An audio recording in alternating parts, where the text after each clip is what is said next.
때는 조선시대 한 고을에서 3살짜리 아이가 실종되는 사건이 발생합니다. 아이의 엄마는 아이를 찾기 위해 온 마을을 휘젓고 다녔는데요. 다행히 몇 시간 뒤 옆마을 소나무 밑에 있는 아이를 발견합니다. 다행이다. 아이를 살펴보던 엄마는 깜짝 놀라 비명을 지르고 맙니다. 아이의 오른손가락 2개가 잘려나가고 뭐야, 왜? 엽기 사건이 그런데 얼마 뒤 옆마을에서 이상한 소문이 들려옵니다.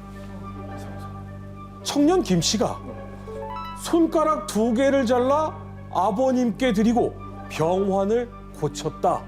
그리고 이로 인해 나라에서 큰 상까지 받았다라는 소문이었습니다.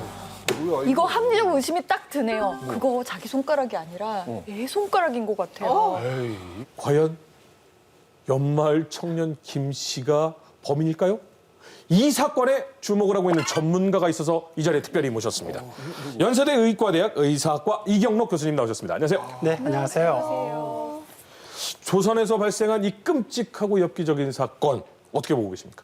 네, 이 사건을 파악하기 위해서는 당시 유행하던 단지할고라는 풍속을 이해할 필요가 있습니다. 단지는 자신의 손가락을 자르는 것이고요. 할고는 자신의 넓적다리를 살을 잘라내는 것인데요. 사람들이 자신의 피와 뼈와 살을 잘라내서 유중한 환자에게 먹여서 소생시키는 일종의 치료법이라고 말씀드릴 수가 있습니다.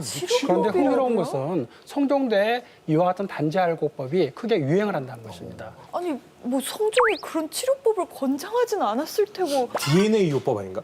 아니, 아들이 아버지에게. 성종대에 이와 같은 단지할고가 유행한 이유, 그것은 뭐냐면 당시에 전국적으로 효자와 절부들을 조사를 해서 표창을 한 것과 관련이 있습니다. 즉 당시에는 전국적으로 효자와 절부에게 효자문을 세워주거나 연료문을 세워주거나 아니면 곡식을 나누어 준다든지 세금을 면제하는 방식으로 경제적인 보상을 했는데요. 효행을 인정받기 위해서는 단지할고와 같은 자극적인 방식들이 훨씬 설득력이 있었기 때문인 것이죠. 이 때문에 조금 전에 보신 것 같은 어린아이 유괴 사건, 더 심지어는 살인 사건과 같은 끔찍한 일들이 벌어졌던 것입니다. 근데 단지알고가 진짜 효과가 있었기 때문에 나라에서 권장을 한 겁니까? 보통 플라시보 효과라고 하죠. 심리적인 측면에서 보자면 일종의 치유 효과, 위약 효과는 분명히 있었을 것입니다. 하지만 조선 정부에서 아주 강력하게 단지할고와 같은 인육치료법을 조장을 하고 강조를 한 이유는 따로 있었습니다. 즉 유교 사회의 구현이었습니다. 여러분들도 삼강해실도라는 책 들어보셨죠? 그렇죠. 세종대 만들어진 윤리서입니다. 우리나라와 중국의 충신과 효자와 연료들의 기록들을 모아서 그림과 함께 편찬해낸 책인데요. 성종대에는 이 삼강해실도의 언해, 즉 우리말로 풀이를 덧붙여서 삼강해실도 언해를 전국적으로 반포를 합니다. 그래서 전국의 일반 백성들 아니면 부녀자들이 이를 보고 본받으라고 한 것이죠. 예. 그래서 이와 같은 맥락에서 볼 때 성종대에 들어서게 되면 단지할과 같은 인육치료법들이 크게 유행을 하게 된 것입니다. 너무 끔찍하다. 근데 그럼 그 책 보면은 단지할고 뭐 사례집 같은 거였겠네요. 왜 코로나 지금 손 씻는 방법 다 그림으로 되어 있잖아요. 그것처럼 어떻게 자르는지 어딜 자르는지 그런 것까지 설마 있었던 건 아니겠죠? 그런 건 아니지. 그 기록들은 남아 있습니다. 손가락 같은 것들은 도끼, 그다음 칼을 이용해서 자릅니다. 그래서 잘라진 손가락에서 뿜어져 나오는 피는 위중한 환자의 목에 넘겨서 곧바로 소생할 수 있다고 당시 사람들은 생각을 했던 것이죠. 지금 보면 손에서 피가 떨어지는 모습이 보이고요. 그걸 누워 계신 병원을 계신 어머님. 예, 그렇습니다. 제가 끝으로 흥미로운 퀴즈 하나를 내고 마치도록 하겠습니다. 조선시대 강릉에 진사 신명화라는 사람이 있었습니다. 불행하게도 갑자기 남편 신명화가 악질에 걸립니다. 그런데 남편이 낫지 않자 부인 이 씨는 삼강해실도에서 본대로 따르기로 하는 것이죠. 즉 아침 일찍 일어나서 새벽에 기도를 한 다음에 자신의 왼손의 가운데 손가락을 잘라서 남편에게 먹입니다. 그 결과는 그 다음날 씻은 듯이 남편이 나았다고 합니다.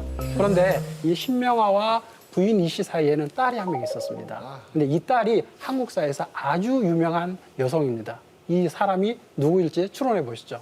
저는 이쯤에서 인사드리도록 하겠습니다.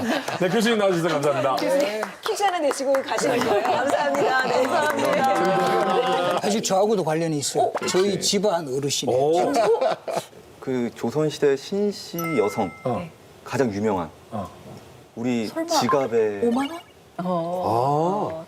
맞아요? 신사임당 정답. 맞아요? 맞아요? 맞습니다. 진짜 또 이게 이렇게 연관이 돼요. 조선 중기 아티스트. 지금 본인이 감탄하신 거예요? 본인이 맞추고 감탄. 본인의 추리력에 감탄하셨어. 아니 조선 중기 그 화가이자 문인 우리가 잘 알고 있는 5,000원권 그 율곡이의 율곡이 5,000원권의 어머니 5만 원권. 대단해. 한 가족이 5만 5천 원인 건 대단한 거죠. 북한식 용어를 쓰면 전 인민의 유교 생활화 뭐 이런 것들이 이루어지고 있는 상황이었기 때문에 심지어는 그 백성들이 살고 있는 그 마을의 사또님들 있잖아요.